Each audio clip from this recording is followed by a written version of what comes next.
Hello everyone, welcome back to Taylor Talks.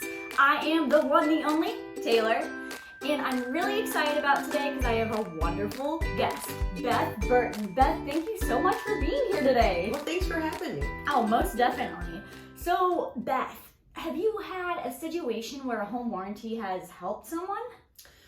Yes, I have. Sweet, awesome. Well, tell me a little bit about it. It's a single woman. She is buying her first house, or bought her first house.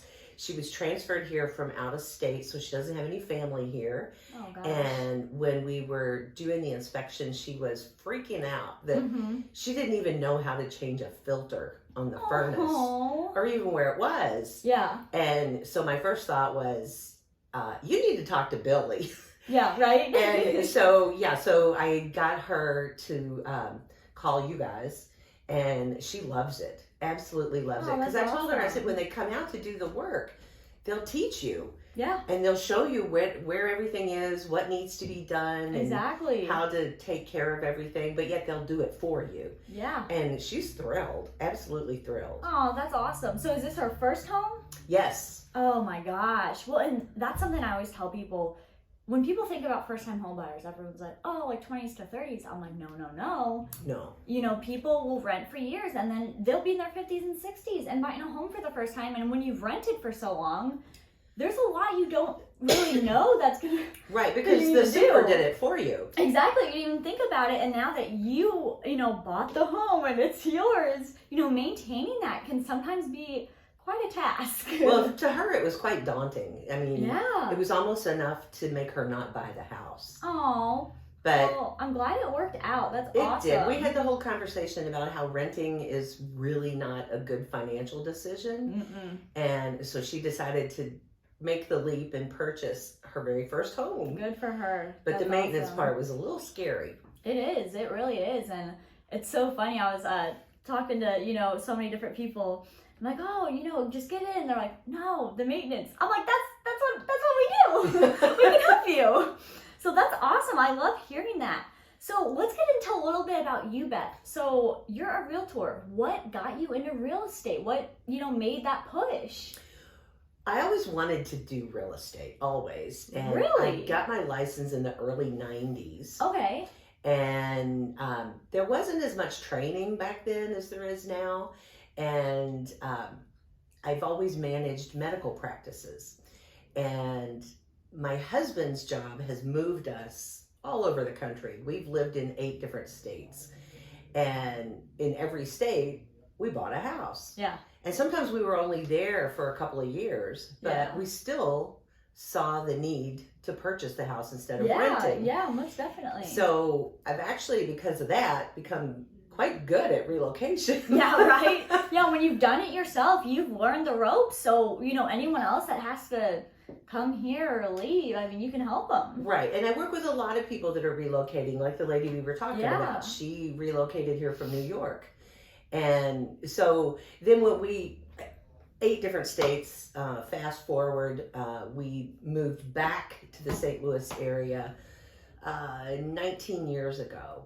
Okay. And when we moved back here, I said, I'm going to go back and really work hard at real estate. And so, because I got tired of working in medical offices. Yeah. And I think I found where I'm supposed to be. I love it. That's awesome. That's awesome. And I definitely think that helps, you having that knowledge about relocation, because not everyone has done that and they may know what needs to get done, but since you've gone through it, you can really sympathize with them and understand what they're going through. Oh, absolutely. And I think that's a big, big plus. Yeah, absolutely. I mean, we lived in a hotel for 8 months with 2 little boys. Oh my gosh. Yeah.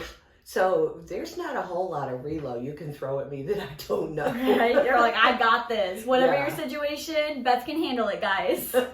So any advice for someone who's wanting to buy? Because this market is insane. What advice would you give? Find a professional to help you. This is not the time to do for sale by owners. Because there's so much competition, and you need somebody to protect you. Yeah. You know, it's very common right now for people to waive appraisals and waive inspections, and you know, you really need somebody that's going to look out for you. Well, and definitely someone who has been in the market for a little bit and not, you know, that has had their license but hasn't done anything. Right. I definitely think they need to have someone who's, you know, because you have to get creative now. You have to get so creative, think outside the box. Absolutely. You know, you definitely want to, you know, get someone who knows what they're doing, who has been at least around the block a little and, you know, doing different things. So I think you'd be an awesome person for them to talk to. Yeah, well, and it's not just me. There's a lot of people like me that have got that experience. But you definitely want somebody that's got the experience. I tell people all the time, you wouldn't go to court without a lawyer. You know, why would you make the biggest purchase of your life without a professional to represent you and your interests? Oh my gosh, that's a great point. I'm gonna start using that because, you know, you always talk to people and they're like, well, I'll do it, and I'm like, no, what? Yeah. Like I want to do this soon, but I'm only gonna go on my personal Facebook because I have friends that are not in the networking world, and I only want to post on there, hey, if you need this to this, let me know. Because I know tons of people, great professionals in their industry who can help you. So people don't just, because I think a big reason why people may do like the for sale by owner and that stuff is because they don't know. Yeah, I think so too. People don't know what they don't know. Exactly. They're scared, and it's one of those things, they'd rather just see what happens instead of asking questions, because I feel like there's no certain age where everyone should know it, but everyone feels like they're too old to ask those questions. Well, and sometimes they don't know what question to ask. What to even begin with. Right. I know it makes it difficult. Yeah, when I talk to groups of people, I do a lot of new employee orientations for companies. And I like to give them little pieces of information because most people think that you have to have 20% down to buy a house. That is not true. There's so many different programs for people to get into to buy a home. Yeah.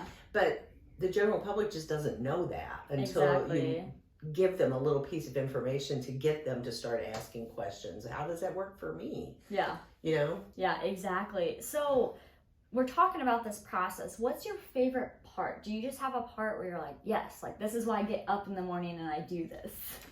The people. Yeah. I like talking to people. I was telling you earlier, you know, it's such a crazy market right now. Yeah.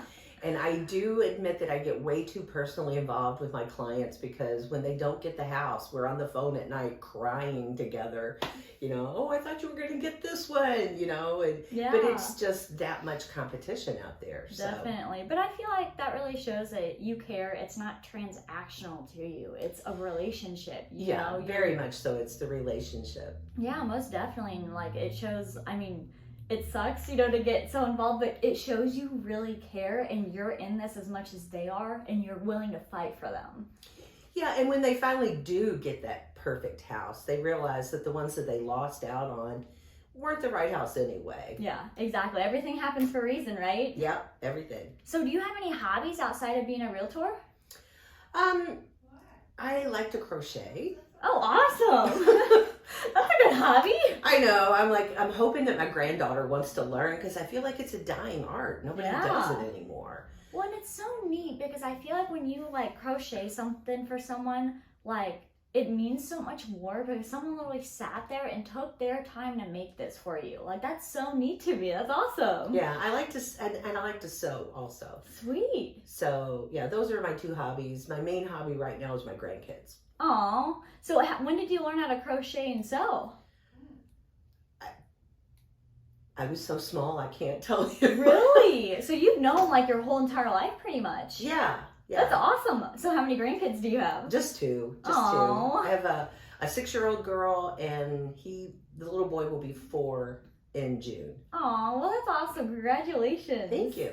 Well, Beth, thank you so much for coming on today. I really appreciate it. Guys, if you ever need help or you know someone relocating, we got an expert right here. Just call me. Exactly. And in this market, guys, please talk to someone who knows what they're doing. There's so many people out there and it can get crazy. Like we were saying earlier, you have to get creative. So find someone who knows what to do in those crazy situations, because it's not something you want to go through by yourself. And please ask those questions. If you have a question, I will have Beth's information in the description. Reach out, ask those questions, because I'm sure she would love to help, right? Absolutely.